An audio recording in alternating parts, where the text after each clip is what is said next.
Bonjour à toutes et à tous, c'est les amis 55. Aujourd'hui on se retrouve pour un nouvel épisode de On en parle, épisode qui sera assez tard aujourd'hui.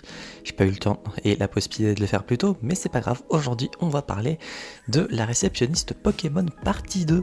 Effectivement, il y a quelques années, peut-être l'année dernière, on a appris qu'il allait y avoir une saison 2. Au final c'est une partie 2, les épisodes sont numérotés de 5 à 8. Donc, commençons directement. Du coup, la partie 2 se compose de 4 épisodes, d'en moyenne 16 pour l'épisode le plus court à 21 minutes le plus long. Donc en moyenne 17 minutes on va dire, avec 2 épisodes également qui durent 17 minutes. Du coup on continue de suivre Haru dans l'hôtel Pokémon qui vit pour chaque épisode d'une petite aventure. Que ce soit du coup gérer par exemple l'hôtel toute seule, étant donné que les 3 autres personnages que l'on suivait ne sont pas présents, ou du coup voilà d'autres petites aventures par-ci par-là pour chacun des 4 petits épisodes. Toujours aussi sympa, le visuel est incroyable, vraiment comme toujours pépite. Concernant les sujets des épisodes, vraiment sympa pour le coup. Il y a l'épisode du coup 6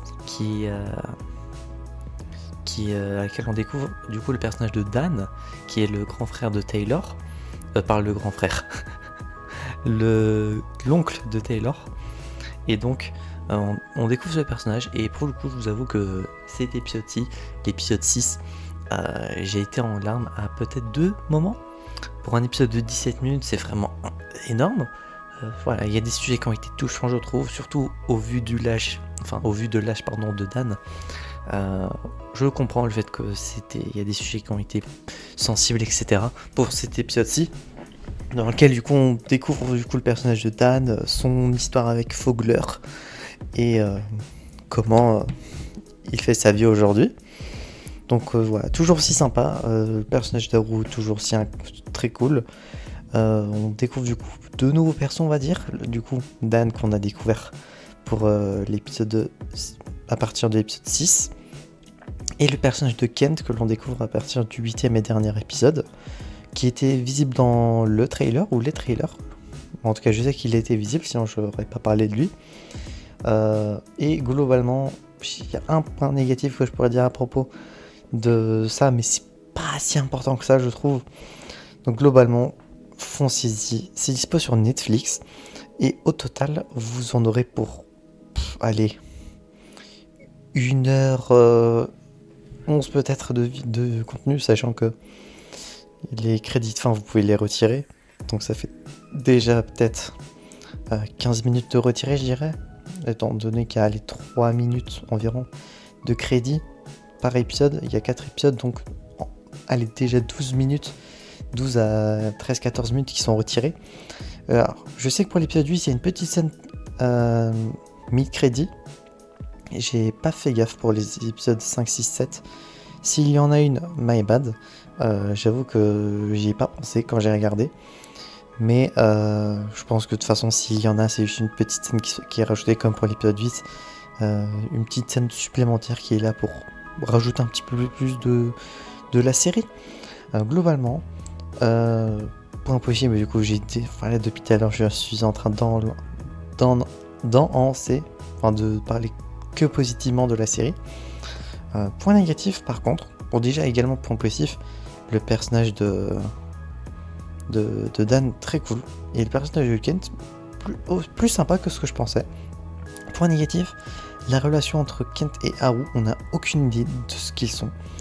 On a compris qu'ils étaient collègues de travail, mais est-ce qu'il y avait plus, comme le dit Alicia?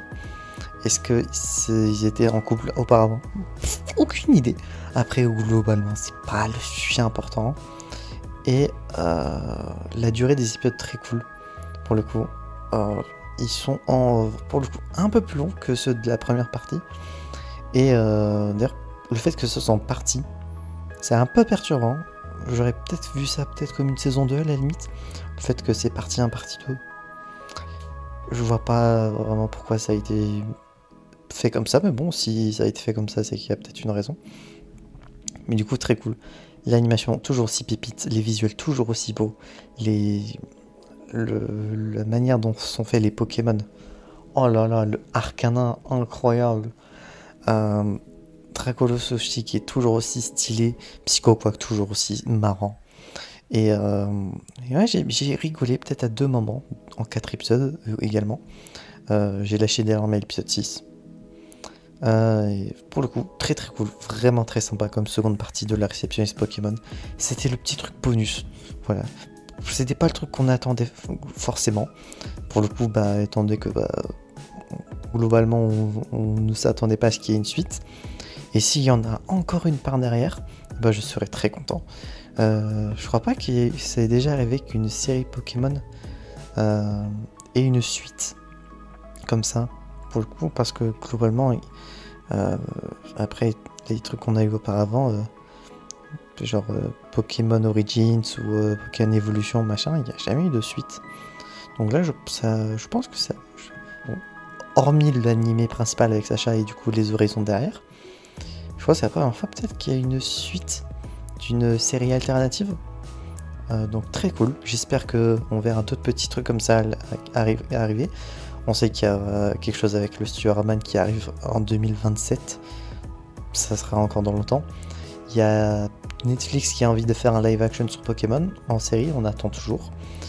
Personnellement, j'attends également toujours le fait qu'il y a le K-drama Pokémon qui est au moins une voix TFR quelque part. Je la cherche. Donc si vous l'avez...